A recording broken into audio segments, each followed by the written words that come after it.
So camping tent అయితే ready అయిపోయింది. So సింపుల్గా ఇది చాలా బేసిక్ టెంట్ అనమాట.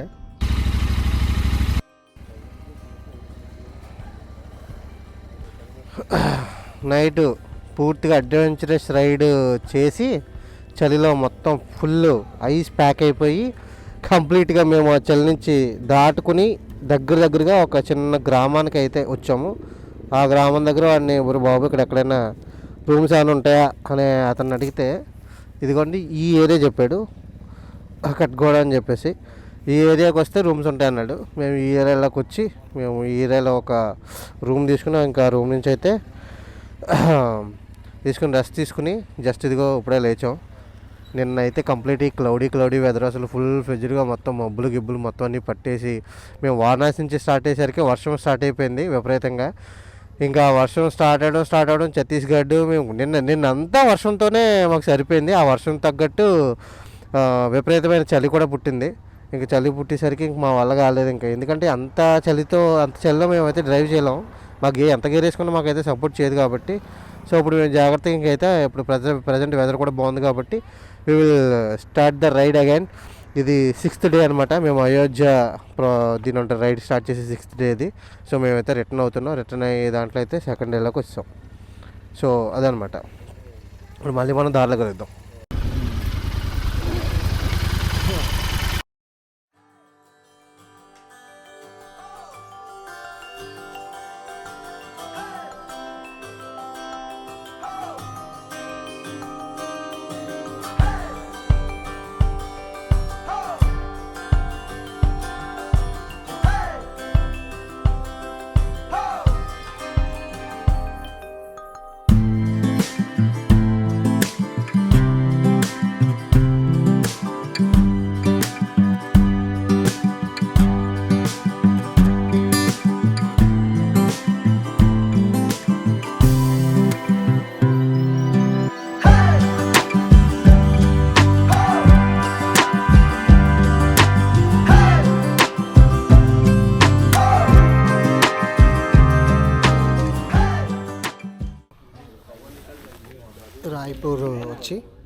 రాయ్పూర్లో డెకాథ్లాన్స్లో ఉన్నాము. డెకాథ్లాన్స్ అయితే టెంట్ అయితే తీసుకున్నాం మేము. ఇదే టెంట్ అది. ఇప్పుడే ఆ టెంట్ మీకు కనిపించేది అయితే ఎట్లా ఉంటుంది అనమాట. ఎందుకంటే ఇప్పుడు మాకు బాగా స్టే చేయడానికి చాలా ఇబ్బంది అయిపోతుంది. సో ఫారెస్ట్ ఏరియాస్లో గట్రా తిరుగుతున్నప్పుడు మాకు చేసుకోవడం చాలా ఇబ్బంది అయిపోయింది. రాత్రి మేము చాలా ఇబ్బంది అయితే ఫేస్ చేసాం. నాకు కాకినాడలో అయితే డెకాథ్లాన్స్ లేదు, విజయవాడలో ఉంది. బట్ లక్కీగా ఇప్పుడు మేము వస్తున్న దారిలో ఎక్కడైనా దొరుకుతుందేమో అని చూసాం. ఇక్కడైతే ఉంది. ఇంకా ఆలోచించకుండా అయితే తీసేసుకుంటున్నాం. దీనివల్ల ఏమవుతుందంటే ఇప్పుడు ఎక్కడైనా సరే నిద్ర వచ్చినా కానీ హ్యాపీగా ఆగేసి మనం చేసేసుకోవచ్చు అనమాట. ఇక్కడ డెకాథ్లాన్స్లో ఆల్మోస్ట్ ఇవన్నీ క్యాంపింగ్కి సంబంధించిన ఐటమ్స్ ఇవన్నీ. ఏంటిది రైన్ కవరా? ఓకే.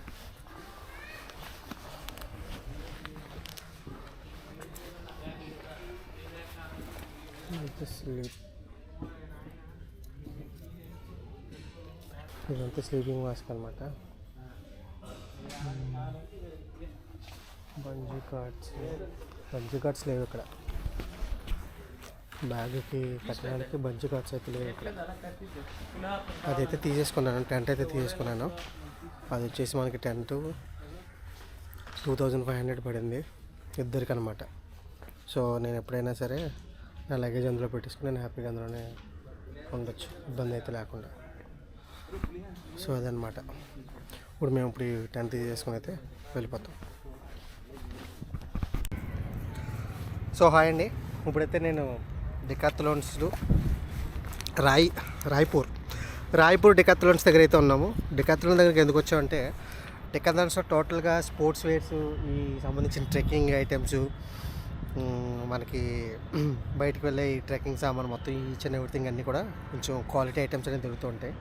బట్ మనకి క్యాంపింగ్ టెంట్ కావాలంటే బయట తీసుకునే దానికంటే కొంచెం ఇక్కడ కొంచెం క్వాలిటీ కొంచెం రీజనబుల్ ప్రైస్లు అయితే ఉంటాయి.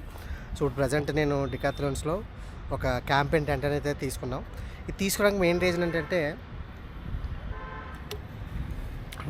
మేము ఇప్పుడు 6th డే ఇది. ఈ 6th డేలో మేము ఫేస్ చేసిన ట్రబుల్స్ అన్నీ ఏంటంటే, ఇవి కొన్ని ఏరియాస్లో ఇంకా అక్కడి నుంచి రూటు స్ట్రైట్గా ఒక 100 or 200 కిలోమీటర్స్ 300 కిలోమీటర్స్ రూట్ ఉంటుంది తప్ప హోటల్స్ అలాంటివి ఏం ఉండట్లేదు.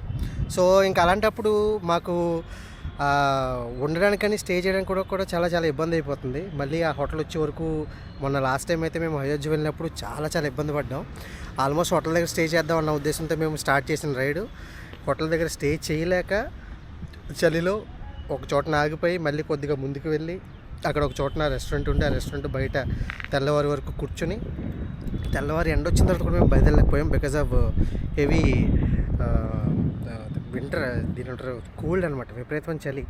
సో నిన్న నైట్ కూడా మేము వచ్చిన ట్రావెలింగ్ రూట్ అంతా కూడా కంప్లీట్లీ జంగల్ ఏరియా. మేము ఒకనొకటి ఏదో ఒక టీ షాప్ వస్తే అక్కడ అడిగాము, ఇక్కడ ఎక్కడైనా పడుకోవడానికి ప్లేస్ ఉంటుందా, హోటల్స్ ఉంటాయా అంటే వాళ్ళకి ఒక హోటల్ ప్లేస్ చెప్తే మళ్ళీ ఆ ప్లేస్ వరకు అంటే మా రూట్ని మళ్ళీ మేము డీవేట్ అయిపోయి వేరే రూట్కి వెళ్ళి అక్కడున్న హోటల్లో స్టే చేసి మళ్ళీ ఇక్కడికి వచ్చాం. సో వీటి వల్ల ఏమవుతుందంటే కంప్లీట్గా నాకు టైం డిలే అయిపోతుంది. అసలు చెప్పాలంటే ఇన్ని డేస్ కంటే చాలా తక్కువ టైంలో ఇంటికి వచ్చేది, బట్ కేవలం వీటి వల్ల అనమాట. సో ఇప్పుడు ఇదైతే తీసుకున్న టెంట్ అయితే ఇది వచ్చేసి మనకి 2500 పడింది 2 మెంబర్స్కి అనమాట. నేను 2 మెంబర్సే తీసుకున్నాను, ఎందుకంటే నేను ఇక్కడ రెగ్యులర్గా చేసే రైడ్లకి 2 మెంబర్స్ అంటే నా లోపల లగేజ్ పెట్టేసుకుని నేను హ్యాపీగా లోపలైతే రెస్ట్ తీసుకోవచ్చు. సో ఇప్పుడు మేము వెళ్తున్న దారిలో మాకు ఎప్పుడైనా ఇప్పుడు సడన్గా నిద్ర వచ్చినా కానీ ఏదైనా ఒక పెట్రోల్ బంకో లేకపోతే ఏ చెట్టు కిందనో ఆపుకుని హ్యాపీగా టెంట్ వేసుకుని ఆ టెంట్లో లగేజ్ పెట్టేసుకుని కాసేపు రెస్ట్ తీసుకుని అప్పుడు మళ్ళీ మేము మా రైడ్ మేము స్టార్ట్ చేయొచ్చు. సో ఈ రకంగా వెళ్తే మనకి రైడ్ చాలా ఫాస్ట్గా అయిపోతుంది. మళ్ళీ మనం హోటల్ చెక్ఇన్ చేసుకుని మళ్ళీ లగేజ్ తీసుకుని అక్కడ పెట్టుకుని పైకి కిందకి పైకి వీటిలో వల్ల టైం చాలా డిలే అవుతుంది అనమాట. సో మ్యాక్సిమం రైడ్లు బాగా ఎక్కువ చేయాలి లేదనుకుంటే మనం బాగా దూర ప్రాంతాలు వెళ్తున్నప్పుడు టెంట్ తీసుకోవడం చాలా ఉత్తమం. నేను యాక్చువల్గా టెంట్ తీసుకుందాం అనుకున్నాను, కానీ టెంట్ మనకి మా కాకినాడ నుంచి అయితే విజయవాడలో కానీ హైదరాబాద్లో కానీ ఐ థింక్ వైజాగ్లో ఉందో లేదో నాకు తెలియదు, డెకాథ్లాన్స్ అయితే అక్కడే ఉన్నాయి, ఇక్కడ లేవు. మళ్ళీ నేను వాటి గురించి దూరం వెళ్ళి తీసుకోవాలి, ఇంకెలాగ వస్తూ ఇదే దారిలో తీసుకోవాలి. ఇప్పుడు మాకు ఎలాగో అవసరం కాబట్టి కూడా ఇంకా అని చెప్పేసి ఇంకా ఈ టెంట్ అయితే తీసుకోవడం జరిగింది. సింగిల్ అయితే లేదు, సింగిల్ తీసుకున్న చాలా ఇబ్బంది అవుతుంది. డబల్ తీసుకోవడం బెటరు, ఎందుకంటే రేపటి రోజున ఎవరైనా ఫ్రెండ్ వచ్చినా కూడా వాడికి ఉపయోగపడుతుంది. సో ఇది జస్ట్ కేవలం రెస్టింగ్ పర్పస్ మాత్రమే. మనకి ఎక్కడైనా సరే రూమ్స్ అవైలబిలిటీ లేని ప్లేసెస్లోనూ లేకపోతే జంగల్ ప్లేసెస్లోనూ లేకపోతే హెవీ నేషనల్ హైవే స్ట్రైట్ వేస్ ఉంటాయి దగ్గర ఒక 300 to 400 కిలోమీటర్ డిస్టెన్స్ ఇవన్నీ ఉన్న ఆ ప్లేసెస్లో మనకి ఈ టెంట్ అయితే బాగా ఉపయోగపడుతుంది. సో అది ఫ్రెండ్స్, ఇప్పుడు నేను ఇంకా ఫర్దర్గా చేసే కొంచెం పెద్ద రైళ్ళకి టెంట్లు కూడా తీసుకెళ్ళిపోతాను. ఇంకెక్కడైనా సరే మనకి స్టే చేసుకుంటే దీంట్లో చేసుకోవచ్చు అనమాట. అదనమాట. ఇప్పుడైతే మేము రాయపూర్ నుంచి అయితే మేము బయలుదేరిపోతాం. రాయపూర్ నుంచి బయలుదేరిపోయి ఇంకా మేము డైరెక్ట్ అయితే కాకినాడ అయితే వెళ్ళిపోతాం. ఐ థింక్ మేము కాకినాడ రేపు సాయంత్రానికి అయితే రీచ్ అవుతాం అనమాట. ఇదే డెకాథ్లాన్స్ రాయపూర్. ఇప్పుడే మా వెనకాల అయితే చూస్తున్నారా, అది హైవే, వెహికల్స్ వెళ్తున్నాయి కదా. ఈ హైవే ప్లేస్ నుంచి మేము ఇక్కడ ప్లేస్ అయితే చాలా బాగుంది. ఈవెన్ క్యాంపింగ్ అన్నీ వేసుకొని పడుకోవడానికి చాలా అనువుగా ఉన్న ప్లేస్ ఇది. సో ఈ ప్లేస్లో టెంట్ వేసుకొని పడుకుందాం అన్న ఉద్దేశంతో మేము అయితే ఇక్కడికి వచ్చాం. కాసేపు మేము ఇప్పుడు పడుకుని మళ్ళీ ఇప్పుడు బాగా ఎండ ఉంది కదా, మళ్ళీ 4కి అయితే స్టార్ట్ అయిపోతాం. 4కి స్టార్ట్ అయిపోతే మేము దగ్గరగా నైట్ అంతా జర్నీ చేసినా ఇంకా టెన్షన్ ఉండదు. ఒకవేళ మాకు మళ్ళీ మిడ్ నైట్లో ఎప్పుడైనా నిద్ర వచ్చిందంటే మళ్ళీ ఎక్కడైనా బండి పక్క కాపి మళ్ళీ మంచిగా టెంట్ వేసుకొని మళ్ళీ కాసేపు న్యాప్ తీసుకొని మళ్ళీ అయితే మూవ్ అవ్వచ్చు. అదనమాట. సో మేము ఇంకా వైజాగ్కి ఆల్మోస్ట్ 560 కిలోమీటర్స్ డిస్టెన్స్లో అయితే ఉన్నాం. అదిగోండి బండి అయితే ఇక్కడ ఉంది.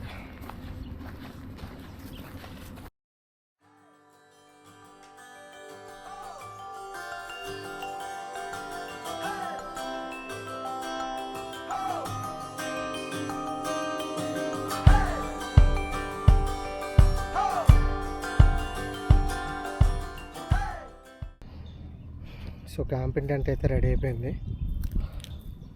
సో సింపుల్గా ఇది చాలా బేసిక్ టెంట్ అనమాట. ఈ టెంట్ కాస్ట్ వచ్చేసి మనకి 2500 రూపీస్ అయితే పడింది. ఇది బేసికల్గా ఇద్దరైతే ఉండే టెంట్ అనమాట. లోపల ఇద్దరు పడుకోవచ్చు. నేను ఇద్దరిదే తీసుకున్నాను, ఎందుకంటే నేను లోపలికి వెళ్ళి నేను పడుకున్నప్పుడు పక్కన లగేజెస్ అవన్నీ పెట్టేసుకుని హ్యాపీగా పడుకోవచ్చు అనమాట. సో ఇప్పుడు ఈ టెంట్ లేకే మేము చాలా చాలా ఇబ్బందులు పడ్డాం. ఎందుకంటే తమ్ముడి దగ్గర టెంట్ ఉంది, సేమ్ టెంట్ తనకి దగ్గర టెంట్ ఉంది. తను తీసుకొస్తాను కానీ నేను లగేజ్ ఎక్కువైపోతుందేమో అని చెప్పేసి వద్దురా తమ్ముడు అని చెప్పాను. ఎందుకు వద్దన్నానని చెప్పేసి చాలా తర్వాత బాధపడ్డాం. చాలా చోట్ల చాలా చాలా ఇబ్బందులు పడ్డాం. ఎగ్జాక్ట్గా మాకు స్లీపు అంటే స్ట్రెయిన్ అయిపోతున్నామంటే ఆల్మోస్ట్ ఆ టైంకి ఖచ్చితంగా కనీసం 1 గంట 2 గంటలు అలా న్యాప్ అయిపోతే మనకి ఆ ఎనర్జీ అనేది ఫామ్ అవ్వదు అలా కంటిన్యూగా రైడ్ చేస్తున్నప్పుడు. సో దాని గురించి అని చెప్పేసి మేము ఏమన్నా రూమ్స్ అని వస్తాయా అని చెప్పేసి ఎదురు చూస్తూనే ఉండే ఊళ్ళో. సో దానివల్ల ఏమవుతుందంటే రూమ్కి ఎక్కువ కాస్ట్ అయిపోతూ ఉంటుంది కదా.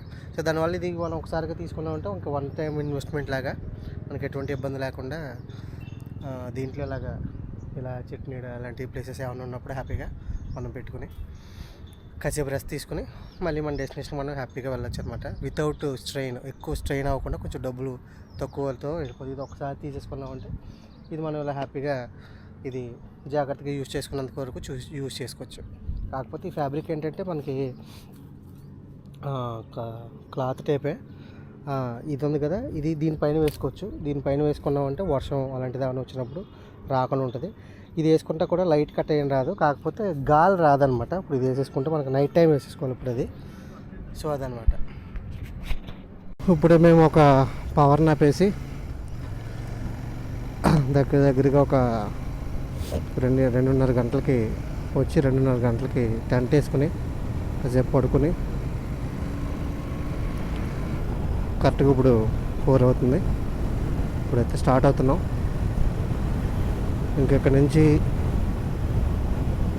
550 కిలోమీటర్లు ఉంది మన కాకినాడకి డిస్టెన్స్ పెట్టేశాను నన్ను. రేపు మార్నింగ్ 6:30కి వరకు రీచ్ అవుతామని చెప్తుంది. కుదిరినంత వరకు ట్రై చేస్తాం. మళ్ళీ ఎక్కడన్నా ఎదురుస్తే మళ్ళీ టెంట్ వేసుకుని కాసేపు పడుకుని అలా వెళ్ళడానికి అలా స్లోకి వచ్చేస్తాం అనమాట. ఇంకక్కడ డిలే చేయకుండా. సో హాయ్ అండి. ఇప్పుడైతే మేము ఛత్తీస్గఢ్ ఆల్మోస్ట్ ఎండింగ్ ప్లేస్లో ఉన్నాం. అంటే ఇప్పుడు మాకు ఒరిస్సా అయితే తగలదు. ఒరిస్సా తగలకుండానే ఇది వేరే రూట్లో వచ్చేస్తుంది. అరకుకి వెళ్తుంది అనమాట. ఇది కంప్లీట్లీ ఇప్పుడు మేము వెళ్ళేది ఫుల్లీ ఘాట్ రోడ్ అనమాట. ఇది చాలా పెద్ద ఘాట్ రోడ్. ఇది ఇందాక దగ్గరగా ఒక హాఫ్ అన్ అవర్ నుంచి ఘాట్లోనే ఉన్నాము. మొత్తం టోటల్గా పైకి ఎక్కుతున్నాం అనమాట. మీకు అనిపిస్తుంది కదా లారీస్ ఎలా వెళ్తున్నాయి పైకి. మొత్తం ఇదంతా కూడా అప్ ఏరియానే. మీరు చూడండి ఎంత గట్టిగా ఉన్నాయో.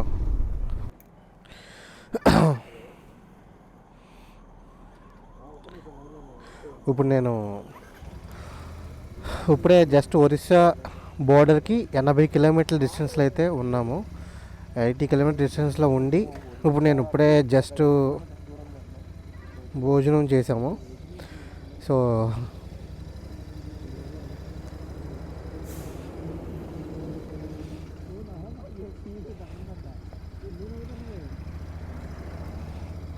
మనం విశాఖపట్నానికి అంటే వైజాగ్కి 414 కిలోమీటర్ల దూరంలో ఉన్నాం. అంటే ఇప్పుడు ప్రజెంట్ ఛత్తీస్గఢ్లోనే ఉన్నాం. ఇంకా ఈ ఛత్తీస్గఢ్ నుంచి ఇప్పుడు కొద్దిగా మనం ఇంకొక 80 కిలోమీటర్స్ వెళ్ళామంటే ఆల్మోస్ట్ మనం ఒడిశా బార్డర్ అయితే టచ్ అవుతాం. కానీ ఒరిస్సాలోకి అయితే వెళ్దాం. ఒరిస్సా బార్డర్ అయితే టచ్ అవుతాం. ఒరిస్సా బార్డర్ నుంచి మనం మళ్ళీ వేరే రూట్ నుంచి అరకు వ్యాలీ రూట్ మీదుగా ఉంటుందన్నమాట. ఇప్పుడు నేను పెట్టుకున్న రూట్ మ్యాప్ అరకు వ్యాలీ మీదుగా నేను వైజాగ్ అయితే వెళ్ళిపోతాను. వైజాగ్ నుంచి ఇంటికి వెళ్ళిపోవడం అంతే. వైజాగ్ నుంచి తెలిసిన రూటే కాబట్టి హ్యాపీగా కొట్టుకుంటూ వెళ్ళిపోవచ్చు. ఐ థింక్ నేను రేపు మార్నింగ్ 6-7 కానీ వెళ్తాను. ఇప్పుడు టైం వచ్చేసి 8 అవుతుంది, 8 PM అవుతుంది. రేపు మార్నింగ్ కానీ నేను రీచ్ అవ్వను ఖచ్చితంగా. సో అదనమాట. ఇప్పుడు మా ఎదురు వెళ్తుంది కదా ఒక బైక్, స్ప్లెండర్ అనమాట. ఇది మమ్మల్ని ఓవర్టేక్ చేసి సీరియస్గా వచ్చేసి వాళ్ళు ఇలాగా ఆ సైడ్ నుంచి వెళ్ళిపోయారు. వాళ్ళు పొద్దుగుంటే బండి మించి పడిపోతారు వాళ్ళు.